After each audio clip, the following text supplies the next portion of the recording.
the Log4j internet meltdown, and what does it mean for all of those CISOs and other executives that are listening in. First of all, as you know, I'm on with Pete Nicoletti. He's Check Point's field CISO here in the East, and I'm Brian Linder, part of Check Point's Office of the CTO. We're going to run through a couple of important points here and get right into it. First of all, Pete, welcome. We have a lot to cover, and this news is breaking almost every minute. What does a CISO need to know right now about Log4j? Thanks, Brian. It's pretty much the worst possible combination of attack. It's easy to do, and everything and everywhere is vulnerable. You know, it's so easy. Kitty scripters can craft the attack, and kids have done it. And the blast radius is huge. It's not like solar winds with hundreds of customers vulnerable. It's not like Kaseya with 1,200. It's not like the thousands of ransomware attacks that happen each month. This is going to affect millions of people and hundreds of thousands of customers. Almost every company that develops software or uses this or is using software, their hosting provider, their hardware manufacturer, everybody is using Log4j Apache logging library function. You know, Brian, thank God for Minecraft users and noisy crypto miner hackers, because yeah, that's where it came. The interweb noticed it quickly. Otherwise, nation states and other sophisticated hacker gangs would have exploited this thing for nefarious purposes, but before anyone was prepared. But that's coming. Okay, let's talk about what it is. Most people never heard of this function, this Log4j. Tell us a little bit about it and get people up to speed here. Well, it's one of those things you don't know about until something like this happens. It's one of those things that it's in the plumbing and it's in an Apache Linux distro and it's downloaded millions of times. And it has a serious flaw in the way it handles character strings. It's the compromise is delivered. This is how simple it is, Brian. It's 25 characters. And to do this remote code execution, all you need to do is send a simple malicious request. You type it into your browser and that request contains a formatted string. It's picked up by the Log4j library, and the vulnerability happens because there's a lack of sanitation in the lookup method that this library uses. And I know it's a little bit sophisticated, but they can leverage this JNDI, the Java Naming and Directory Interface, and it performs a request to do a remote malicious resource. So it's super easy. Kids are doing it, and millions of companies are vulnerable to this attack. It sounds easy to exploit. That sounds like there's a huge number of targets, right? It is. It is. That's why the CISA and the U.S. federal government has gone nuts over this. The CVE is a 10 out of 10, and we don't see many of those. It's the highest risk.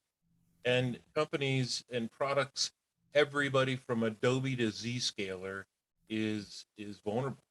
And you just got to look at the list of vulnerable software. The best one I've seen out there is Bleeping Computer, and believe it or not, the Danish security group out there is maintaining a good list too. It's everybody, who's who. Yeah. So once a hacker attacks a server with this exploit, what can it lead to? Well, that's the thing. Once your foothold is established, it's the secondary infection process to begin. So you've got a foothold, then you can deliver a payload. And the payload and the code execution are trivial because you own the computer. So the initial compromise opens a door, and folks like crypto miners, they're installing mining software and stealing your resources at first. Now ransomware, Check Point Research has just seen delivery of ransomware, and other targeted attacks are coming. Most security tools can pick up the secondary exploit, but those that can't see it or stop it, you're going to have a nasty unplanned for event. Okay. How can it be stopped, Pete? What can people do to stop this? Sure. So the best way to prevent this attack, and what we're referring to is a cyber pandemic attack. I know the metaphor is probably overused at this point, but it's pretty apropos at this point. So the attacks using this flaw, you have to have autonomous multi-layer Gen 5 AI-based protection. And I know that's a big mouthful, but that is the only thing that stops. And these tools are at this point, they're preemptively stopping it. And some tools only work with a signature update. Other tools only show evidence of the secondary exploit. And here's the problem: patching is just not quick enough to prevent this from being exploited. So you have to have that preemptive approach. Go a little deeper. What preemptive? I think that's maybe a little slippery for some people. What's that mean?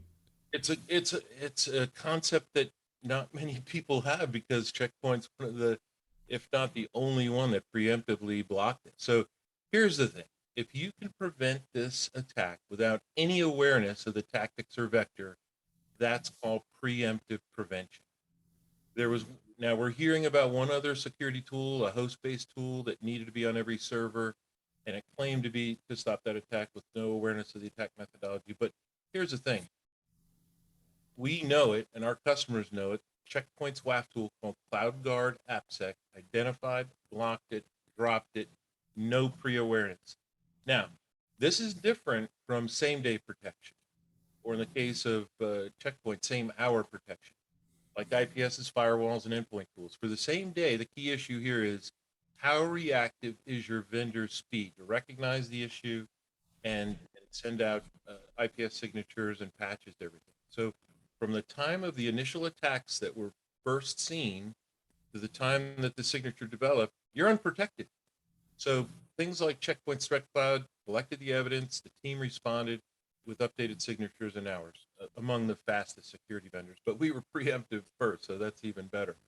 So during the last week, Checkpoint researchers identified over 60 new variants and responded within moments of having, with new signatures. So you have to have preemptive zero-day capabilities and extremely fast reacting signature development.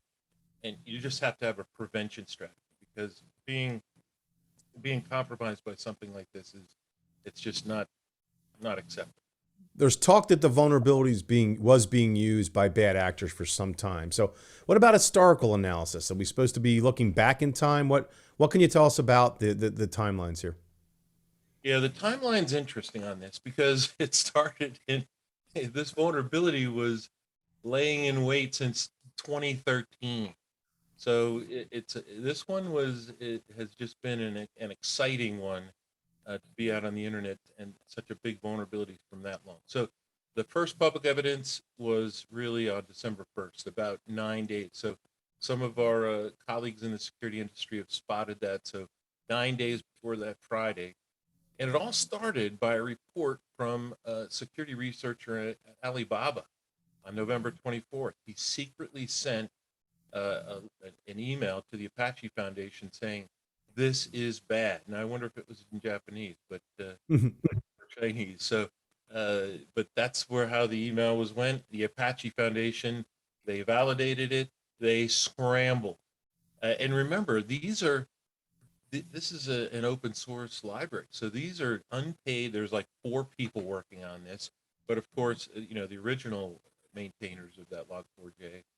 But they scrambled, they got a patch ready, but then it was publicly disclosed. So somebody in Alibaba let that loose right before the Apache Foundation released a patch. So that's why it kind of missed by a few days. It had the beginnings of perfectly responsible disclosure, but then at the end, things got chaotic, right? Somebody let it out of the bag, because think about it, it's worth millions of dollars.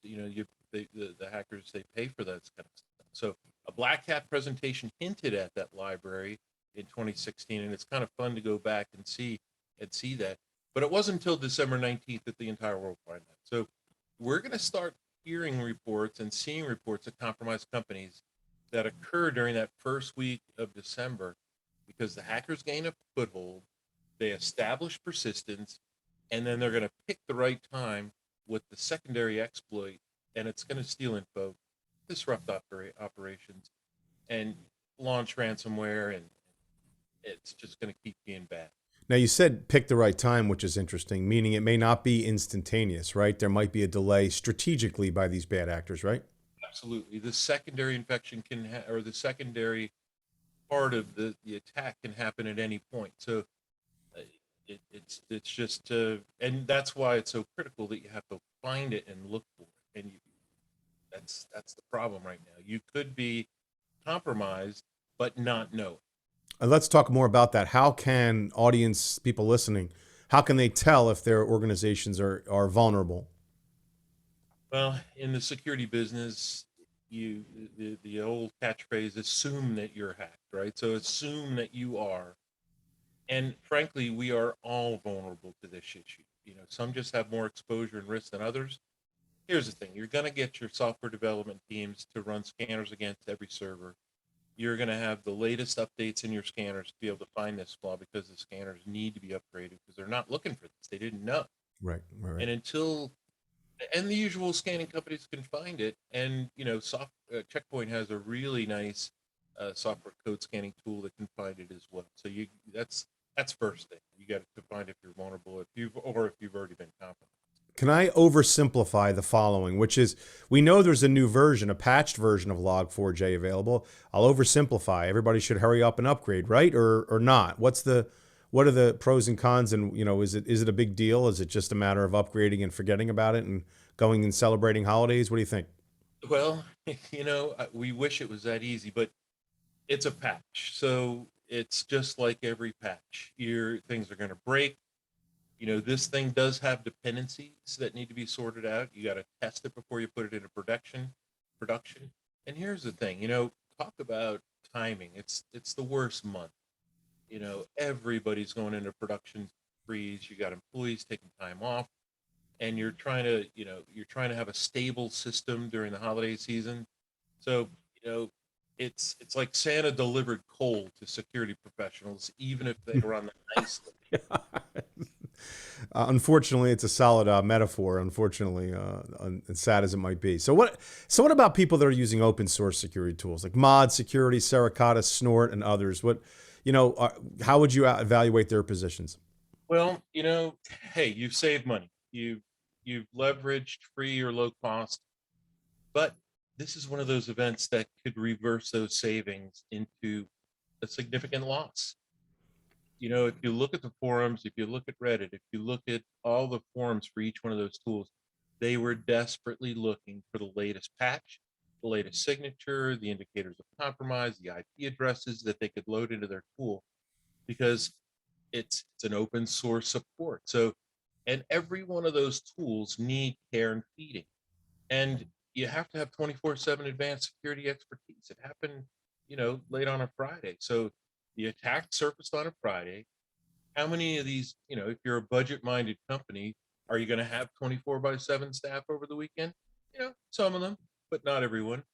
And the other big thing is there was not a single open source tool that we've seen reported to be able to stop this before a patch or signature. So the question is, are you really saving money if your company is still vulnerable to this issue, and you've saved a couple bucks? Yeah. You know?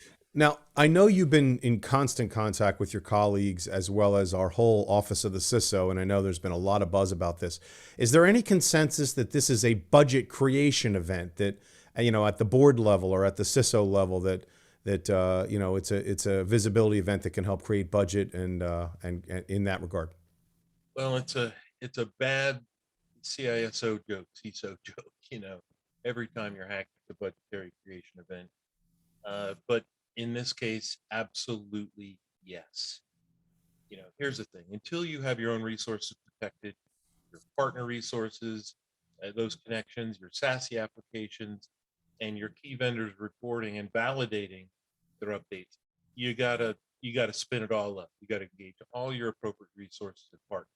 Now, if you're a security company, your firewall vendor, your endpoint company is reporting vulnerabilities, and they're taking more than just a couple hours to fix it, it could be time for you to get a new security vendor. Because if you'll check the list, you'll notice there's dozens of security vendors, all the big names, that have not yet even patched their own product. So here's the thing: talk about mega ironic event when your security vendor contributes to your security failure. And we've seen it. Expect more of that news soon. People should keep an eye on that. Now, from what you're hearing and out there amongst your colleagues, there's no doubt, and of course the press also, that software vendors, no matter where they are in the space and what stack they're in, are using this Log4j function. What should those people listening do about that? You got to scramble. You got to go fast. You got to start with your externally facing prevention. You got to get your IPS and WAFs into prevent mode. They can't be in detect mode because this is so easy to exploit. It's got to drop this attack. So here's the cool thing. Checkpoint has some free resources, free for the life of this event. So check out the Checkpoint website and the microsite.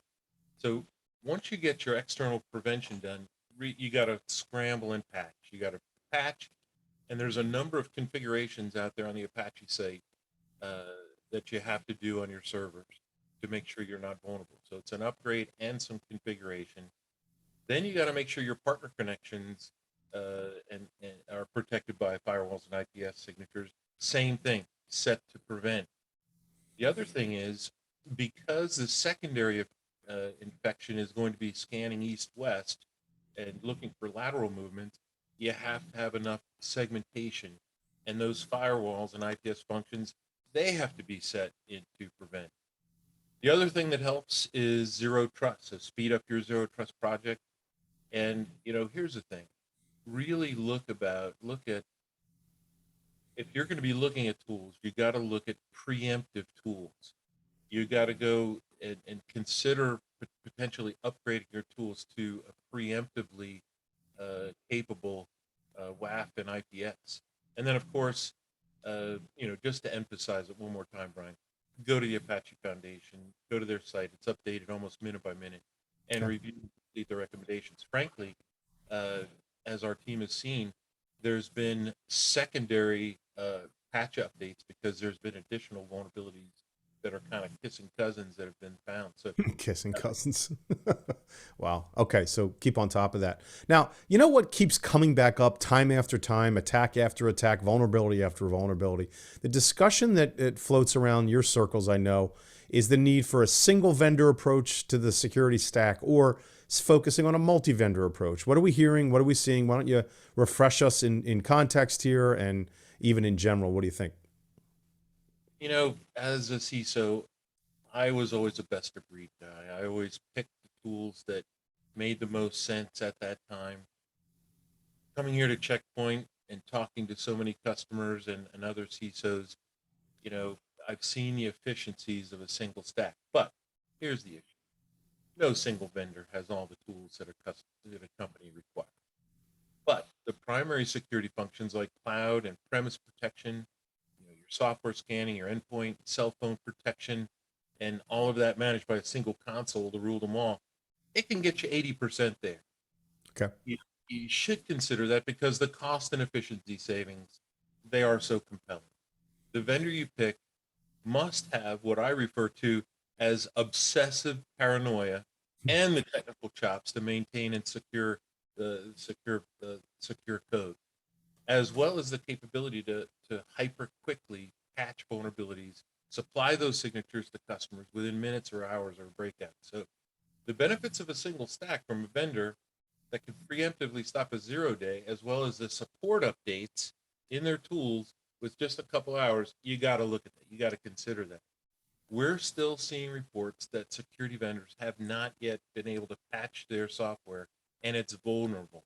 So once again, being breached by unpatched security vendor software, it's about the most uncool Christmas present you can get. Yeah. Okay. Hey, let's try to predict the future. Let me have your prophecy. What do you see coming down the pipe, and what do you see next, and how will this grow? Over the last couple of days, as I was trying to develop some thoughts on this, I predicted it, and now it's true. We've just seen my prediction is coming true. Nation state attackers from Iran and China are doing this, and a new term for you: access brokers.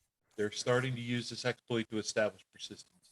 And just to make sure you understand what an access broker is, they're the best hackers. They're the fastest hackers. They're the ones that break into the companies and then sell that access to the other criminals. It's part of the ransomware ecosystem. And, Ransomware, that's the malicious code that locks up your file, your files, demands Bitcoin for the release. And, it's not going away, Brian. This issue is going to be with us for months and years, I think.